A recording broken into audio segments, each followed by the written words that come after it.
sono incontrato per una chiacchierata in vacanza con Silvia Radin, la cugina di Liliana.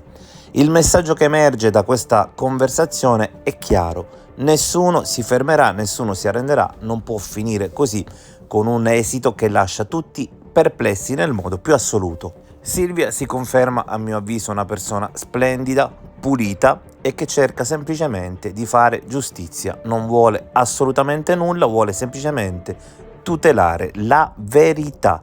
Abbiamo parlato ovviamente di tantissime cose e facciamo anche due piccole rettifiche in onor di verità. Una riguarda il discorso dell'auto di Sebastiano. Si era parlato di sequestro per via dell'assicurazione scaduta. In realtà non è andata così. Sebastiano ha semplicemente preso una multa per divieto, o meglio, sono intervenuti i vigili constatando che l'auto era ferma dove non si doveva fermare e a quel punto, chiedendo il libretto, hanno visto che l'auto era intestata a Liliana. Essendo Liliana deceduta, hanno detto a Sebastiano: arriva a casa, gli hanno fatto un permesso transitorio, dopodiché la macchina però non la puoi usare più. E un altro discorso è quello relativo all'alter, alla casa dove abitava la madre di Liliana.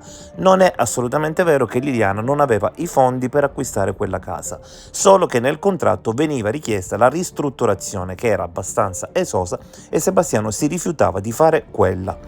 Un altro dettaglio molto interessante, risultante sempre dal discorso della casa dell'alter, è che quel famoso sgabuzzino che si trovava proprio in questo edificio e che una volta fu fatto vedere da Canale 5 fu ritrovato pulito da poco, quindi una casa dismessa, non usata, e invece quello sgabuzzino era pulito, come se fosse stato usato di recente da qualcuno.